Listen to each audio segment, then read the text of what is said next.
periodista de aquel tiempo importante, reconocido. Entonces Castro Fontana decía, mostraba ese televisor y le pegaba acá arriba en el gabinete y decía, caro, pero el mejor. Es decir, que destacaba que el precio era mayor que los demás, pero que era el mejor en su línea. Bien, es decir, que las firmas usan esta estrategia para diferenciarse de los demás y de esa manera mostrar por qué su producto es mejor que los demás y así de esta forma fidelizar a los clientes para que compren ese producto en particular.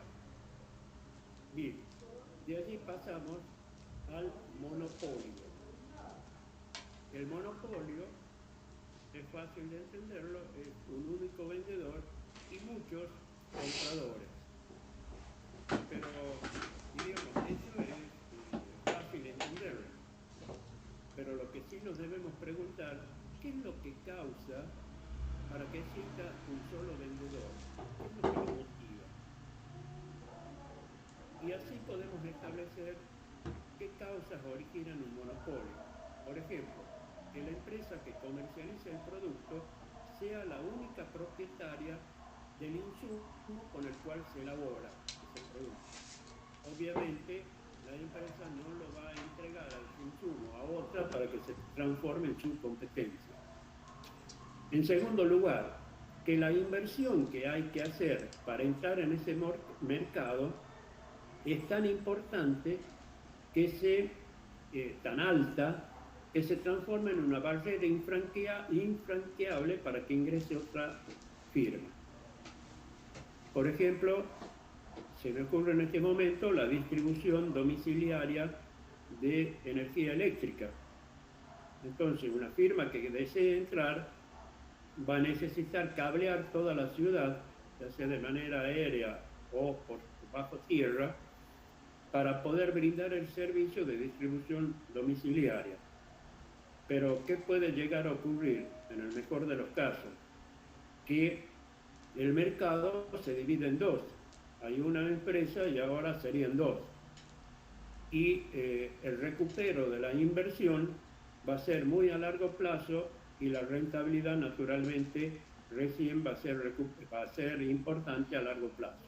Por lo cual se transforma en una barrera para que otra firma ingrese a ese mercado. Lo mismo sería la distribución domiciliaria de gas, de agua potable, etc. Bien, y otra de las causas del monopolio es que implica la explotación de un derecho de patente o bien de una concesión pública. Ejemplo son los bares que están en el Parque 9 de Julio, que son concesionados a través de una licitación pública llamada por la Municipalidad de Tucumán y son los únicos que pueden estar como bares ofreciendo ese servicio de bares y restaurantes en el Parque 9 de Julio. Bien, vamos ahora al duopolio. El duopolio son dos vendedores, muchos compradores.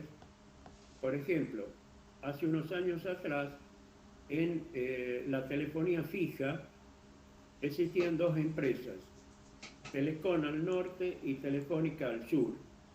Eran los únicos proveedores del servicio de telefonía fija. Vamos ahora al oligopolio. El oligopolio está constituido por unas cuantas empresas vendedoras y muchos compradores o consumidores, por ejemplo, de ese servicio. Podría ser hoy la telefonía celular. Es un oligopolio por cuanto encontramos a Claro, Movistar, Personal y no sé cuántas más habrá, pero no deben ser más allá de los dedos de mi mano. Es decir, es el caso típico de un oligopolio. Ahora, vamos a analizar del otro lado. Ahora, los compradores son los que van a determinar el nombre del mercado. Por ejemplo, el monopsonio. Hay un único comprador y ahora son muchos los vendedores. Por ejemplo, el Estado es el único que compra material bélico pesado, por ejemplo, tanques, misiles, etc. Como así también el Estado es el único que compra semáforos. Hay muchas empresas que venden este material o este producto. Bien, vamos ahora al duoxonio. El duoxonio, tomemos el caso de Telecom y Telefónica, eran las únicas empresas que compraban grandes centrales telefónicas a los proveedores de centrales telefónicas, que en el mundo son muchos. Y por último tenemos el oligoxonio, es decir, que hay muchos vendedores y pocos compradores. Lo opuesto a lo que sería el oligopolio, en donde hay pocos vendedores y muchos compradores. Entonces, es lo que acá en nuestra provincia, Tucumán, estamos rodeados de oligoxonios. Por ejemplo, el mercado del limón es un oligoxonio, por cuanto hay muchos productores, cientos de productores de limón, y son un puñado las citrícolas. Las que yo me recuerdo: Citrusville, Citromax, Trapani, San Miguel, Lemon, no me recuerdo cómo más se llama, y no sé cuántas más, que también no deben llegar a 7 u 8 firmas que compran la producción de limón.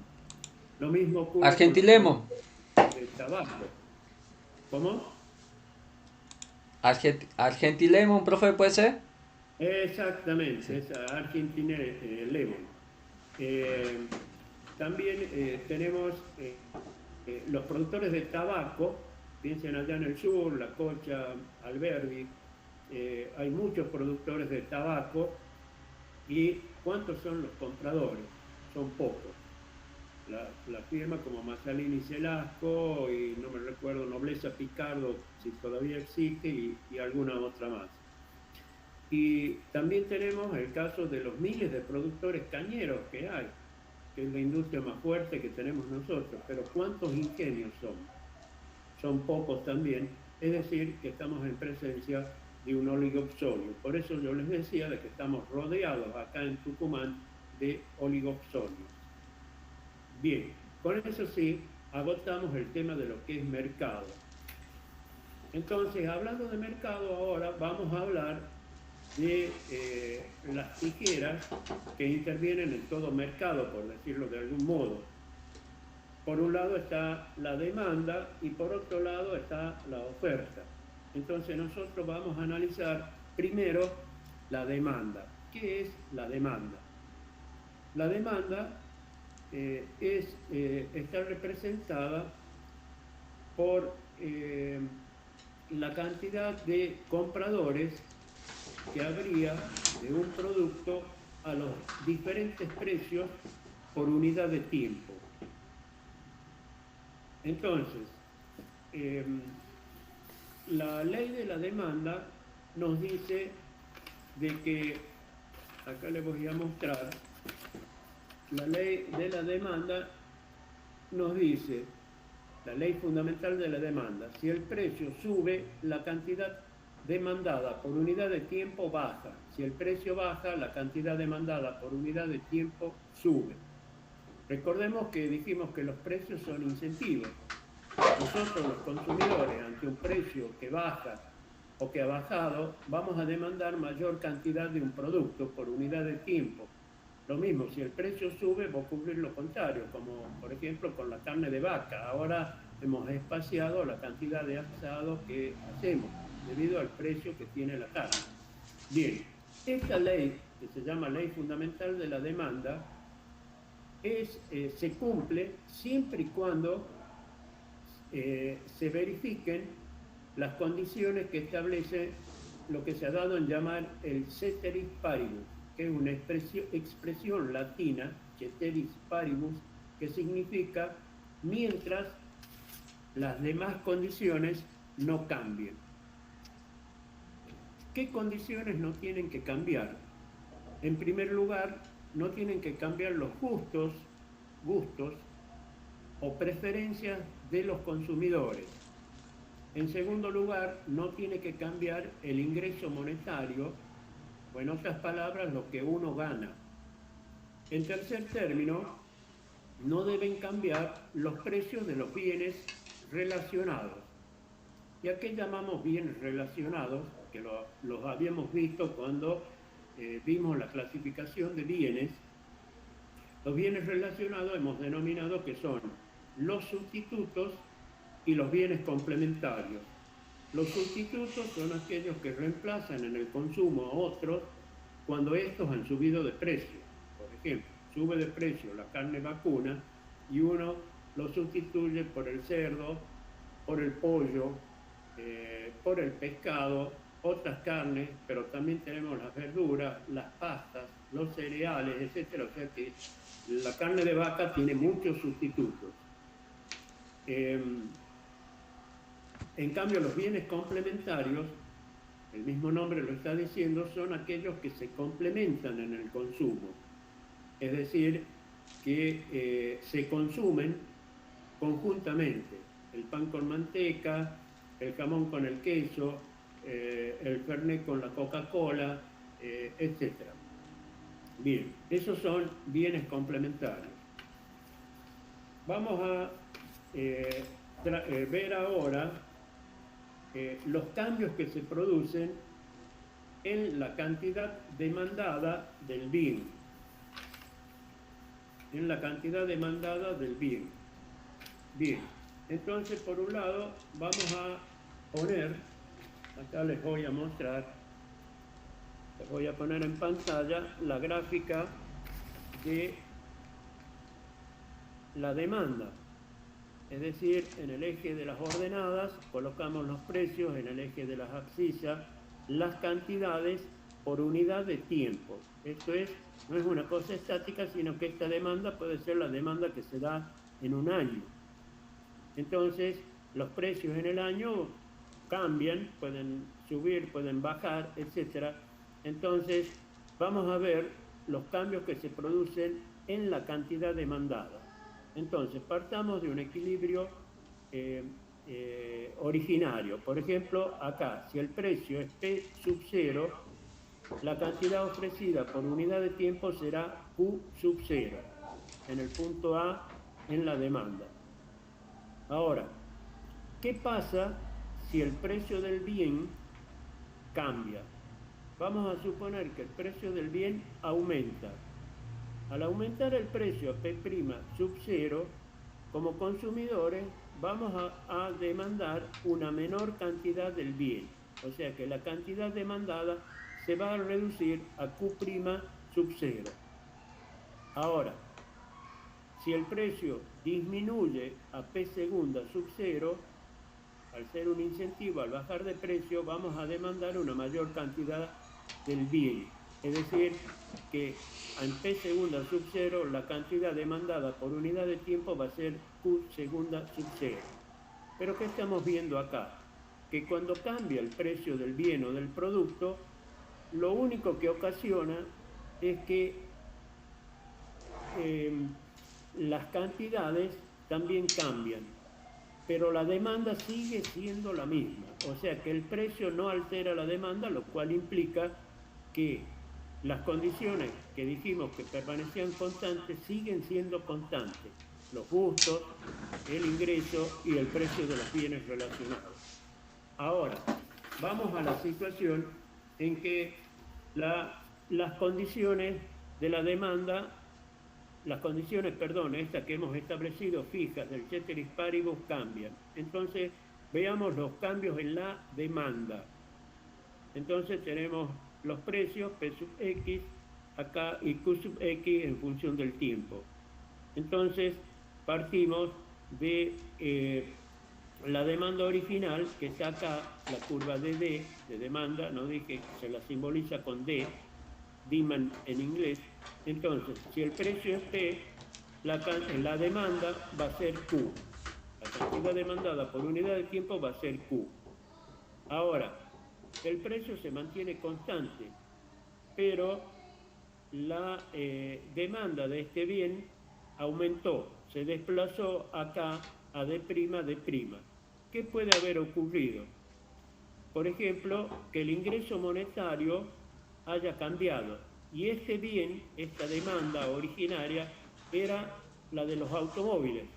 Entonces, los automóviles son bienes superiores que dijimos, son aquellos bienes que cuando aumenta el ingreso su demanda aumenta. Entonces, el precio del automóvil sigue siendo el mismo, pero el ingreso aumentó y por lo tanto la demanda se desplaza a D', D'. Volvamos de nuevo a la demanda original. Por ejemplo, si el precio sigue siendo el mismo y el precio, estamos acá en el mercado, por ejemplo, del pollo. Esta era la demanda de pollo. El precio del pollo aumenta, perdón, acá vamos a poner la demanda de carne vacuna. En el mercado del pollo va a ocurrir lo que hemos visto como cambios en la cantidad demandada. Aumenta el precio del pollo y la gente va a consumir menor cantidad de pollo. ¿Pero qué va a hacer? Va a consumir una mayor cantidad, es decir, va a demandar una mayor cantidad de carne vacuna porque el pollo es un sustituto de la carne de vaca.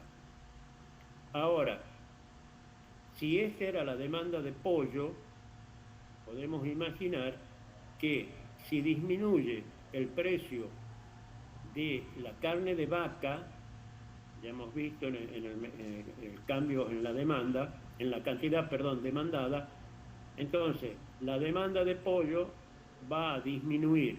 ¿Por qué? Porque la gente se va a volcar a consumir el bien superior, que es la carne vacuna, y va a dejar el bien inferior, que es el pollo. Bien, es decir, que cuando hablamos de cambios en la demanda, nos estamos refiriendo a que la demanda del bien cambia como consecuencia de que las condiciones que habíamos establecido constantes ya no lo son. Alguna de ellas cambió y eso alteró a la demanda, haciendo que se desplaza hacia la derecha un aumento o bien hacia la izquierda un decremento o una disminución. Ahora vamos a hablar de lo que es la elasticidad de la demanda. ¿Qué es la elasticidad? Bien, pensemos en un arco. Si está la cuerda que tiene el arco y ejercemos presión y lo expandimos a la cuerda. Si la soltamos, se va a contraer. Bien, entonces la elasticidad de la demanda mide o expresa en cuánto se expande o se contrae la cantidad demandada por cambios en el precio. Entonces, ¿cómo se expande o se contrae la cantidad demandada por alteraciones en el precio del bien? Esto se expresa, lo puede calcular, porque es un cambio porcentual, con esta fórmula, en donde tenemos la letra griega eta, a ver si la alcanzan a ver ustedes, si la pongo acá en pantalla bien, acá está. Entonces, eta es igual, la demanda, el precio y cantidad es inversamente proporcional, hay una relación inversa, por lo tanto la pendiente es negativa, por lo tanto es negativa. Un cambio en el precio sobre el precio, luego un cambio en la cantidad, delta de Q sobre Q, dividido en el cambio porcentual en el precio, delta de P sobre P. Reexpresado sería menos delta de Q sobre delta de P por P sobre Q. De esa manera obtenemos la elasticidad de la demanda. Si la tomamos en valor absoluto a la elasticidad, vamos a tener una elasticidad unitaria cuando nos da el resultado igual a 1, cuando nos da esperen que ustedes están viendo, yo estoy viendo al revés de ustedes, acá arriba es menor que 1, esto quiere decir que es inelástica, y cuando da un resultado mayor que 1 es elástica. Estamos en presencia de un punto en esa demanda que es inelástica. Cada punto de una demanda tiene diferentes elasticidades. Ahora vamos a la realidad. ¿De qué depende que un bien tenga una mayor o una menor elasticidad? Depende de la cantidad de sustitutos que ese bien tenga y de cuán buenos y de calidad sean ellos. Recién decíamos, la demanda de carne de vaca o la cantidad demandada de carne de vaca ante un pequeño aumento en el precio de la carne va a ocasionar una retracción importante de la cantidad demandada por unidad de tiempo debido a ese cambio en el precio. ¿Por qué? La carne de vaca tiene muchos sustitutos. Uno de ellos, el que más acostumbrado estamos, para el gusto nuestro, es el pollo. Pero está también el cerdo, está el pescado, está el cabrito, bueno, todas las carnes, el conejo, pero no solo las carnes. Están las pastas, están las verduras, están las legumbres, los cereales, etc. Es decir, que la carne de vaca tiene una alta elasticidad. En cambio, hay bienes que se caracterizan porque tienen una elasticidad o son inelásticos, bien dicho. El caso de la sal. La sal es un bien inelástico, o sea que por más que aumente el precio, nosotros vamos a seguir consumiendo la misma cantidad de ese bien. Porque ¿qué sustitutos tiene la sal? Y está la sal marina, la sal de ajo, pero yo creo que esos sustitutos tienen más bien un impacto psicológico, pero que no salan como realmente sala la sal. Es decir, la demanda es la cantidad demandada de sal por alteraciones en el precio es inelástica, es un bien inelástico. También con respecto a la elasticidad, podemos decir que hay bienes que se caracterizan porque el tiempo en el cual se hace la medición del efecto que haya ocurrido ante cambios en el precio se va a verificar en el largo plazo. Por ejemplo, si el valor del kilowatt se redujera sensiblemente, a decir de que una familia malgastando la energía pagara una factura de 300 pesos mensuales, entonces si esta situación se da, ¿qué va a ocurrir con respecto a uno de los bienes sustitutos que tiene la elasticidad, que es el gas? Es decir, que todos los artefactos que tenemos a gas se van a ir cambiando por eléctricos. Pero como estos artefactos no son baratos, es decir, que la compra uno la va a ir haciendo lentamente, implica que si uno mide la demanda de metros cúbicos de gas en el momento que bajó el kilowatt, va a ser insignificante el cambio. Pero si la toma a un año de plazo, va a ver que ha impactado sensiblemente en la cantidad de metros cúbicos de gas que se consume, porque la gente fue reemplazando las estufas, las cocinas, etcétera, y todo lo que tenga gas por eléctrico.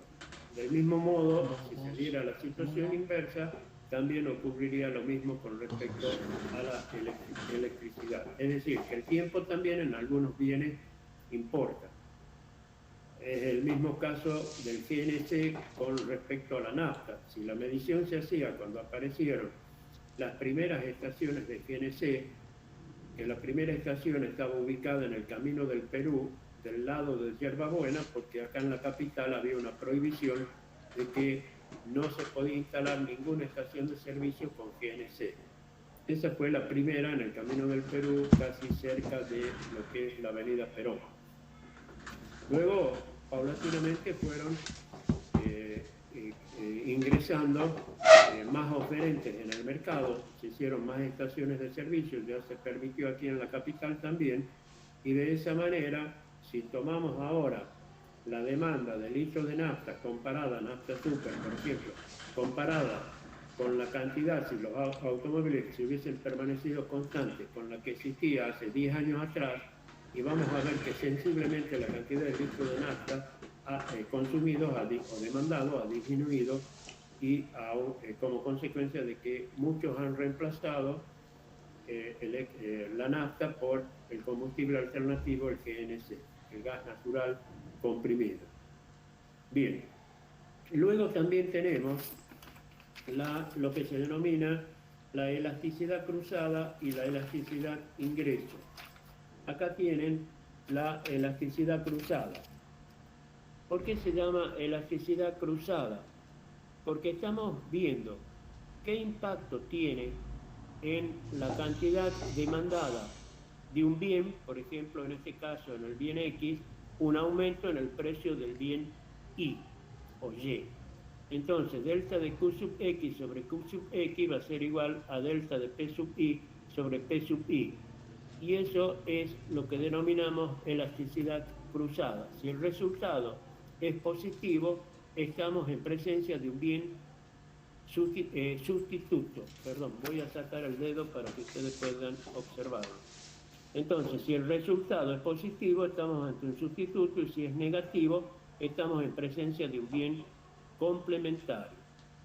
Y por último tenemos la elasticidad ingreso, es decir, estamos midiendo qué impacto tiene un cambio en el ingreso sobre la cantidad demandada de un bien. Entonces, delta de Q sobre Q dividido en delta de I sobre I. Eso es lo que mide la elasticidad ingreso. Bien, es decir, la elasticidad cruzada sería eta de Q sub I, y acá sería eta de I, de la I de ingreso, I mayúscula. Bien, con eso terminamos de ver lo que es la demanda. Ahora, la otra hoja de la misma tijera es la oferta. Y acá lo mismo que hemos afirmado para la demanda cabe. Entonces, la oferta expresa las diferentes cantidades por unidad de tiempo que los productores o vendedores están dispuestos a colocar en el mercado a los diversos precios. Acá el precio juega un papel importante, porque cuando somos vendedores, productores, a mayor precio vamos a ofertar una mayor cantidad que cuando el precio sea menor. Es decir, que la ley fundamental de la oferta nos dice, si el precio sube, la cantidad ofrecida por unidad de tiempo aumenta. Si el precio baja, la cantidad ofrecida por unidad de tiempo disminuye. Y esta ley fundamental de la oferta se cumple, obviamente, mientras se estén verificando las condiciones del ceteris paribus, es decir, las condiciones que deben permanecer constantes en nuestro análisis para que esta ley se cumpla. ¿Qué deben permanecer constantes? En la oferta influye, por ejemplo, la tecnología. Si hay un avance tecnológico, lógicamente con la misma cantidad de recursos voy a producir una mayor cantidad. Va a haber una mayor, más bien dicho, oferta. No una mayor cantidad, va a haber una mayor oferta. Entonces, debe permanecer constante la tecnología, deben permanecer constante el precio del servicio productivo variable, es decir, el valor del salario debe permanecer constante. ¿Por qué razón? Dijimos que las empresas tienden a operar en la frontera de posibilidades de producción, empleando al 100% sus recursos. Si aumenta el precio de la mano de obra, quiere decir que voy a tener menos para invertir en materia prima, y eso me va a obligar a que efectúe en el mercado una menor oferta de productos. Por lo tanto, debe permanecer constante para que se verifique el cumplimiento estricto de la ley de la oferta. Y por último, el precio de los bienes que conjuntamente se producen. Es decir, que si estoy en una fábrica de dulces, por ejemplo, puedo tener el dulce de batata, el dulce de membrillo, el dulce de cayote, el dulce de zapallo, etc. 4 líneas de producción con estos bienes. El precio de esos productos se debe mantener constante. Si cambia uno de ellos, aumenta, y lógicamente voy a tratar de producir más de ese que de los demás. Por esas razones que deben permanecer constante el precio de los bienes que conjuntamente se producen. Bien, veamos ahora lo que son cambios en la oferta, cambios en la oferta, bien digo, y cambios en la cantidad ofrecida. Empecemos con los cambios en la cantidad ofrecida. Ocurre lo mismo que con la demanda. Acá tenemos los precios en el eje de las ordenadas y en el eje de las abscisas, las cantidades ofrecidas por unidad de tiempo. Acá hay una relación directamente proporcional entre precio y cantidad. Dijimos, si el precio es P sub 0, la cantidad ofrecida por unidad de tiempo será Q sub 0, en el punto A. Si el precio aumenta, es un incentivo para que la cantidad ofrecida aumente si aumenta a P segunda sub 0, la cantidad ofrecida por unidad de tiempo será Q segunda sub 0. Ahora, si el precio disminuye a P' sub 0, en el punto B, la cantidad ofrecida va a ser Q' sub 0. Entonces, cualquier alteración que haya en el precio del bien, lo que altera no es la oferta del bien, sino las cantidades ofrecidas del bien como lo están viendo. O sea que se produce el movimiento a lo largo de la curva de oferta. No cambia la oferta. Y eso significa que las condiciones del ceteris paribus se siguen manteniendo constantes. Ahora, si cambian las condiciones del ceteris paribus, vamos a estar en esta otra situación, que son los cambios en la oferta. Ahí lo tienen para acá, para el precio, perdón, a ver, acá, el precio es P sub 0, permanece constante, la oferta del bien es Q sub 0. Vamos a suponer de que hay un avance tecnológico, entonces la oferta se va a desplazar hacia la derecha, aumenta a Q' sub 0, es decir, que la oferta que simbolizamos nosotros con O, acá será O', la nueva oferta del bien. Ahora, si hay una contracción de la oferta, acá a O segunda, puede significar lo que hace un momento decíamos, que si aumentó el precio del servicio productivo variable, aumentaron los salarios, no voy a tener la misma cantidad para comprar de insumos y por lo tanto la oferta que voy a ofrecer o ofertar en el mercado va a ser sensiblemente inferior que el anterior. El precio del bien sigue permaneciendo constante y entonces cuando la oferta se desplaza, hay desplazamiento de la curva, es porque las condiciones del ceteris paribus se han alterado. Y por último, veamos la elasticidad de la oferta.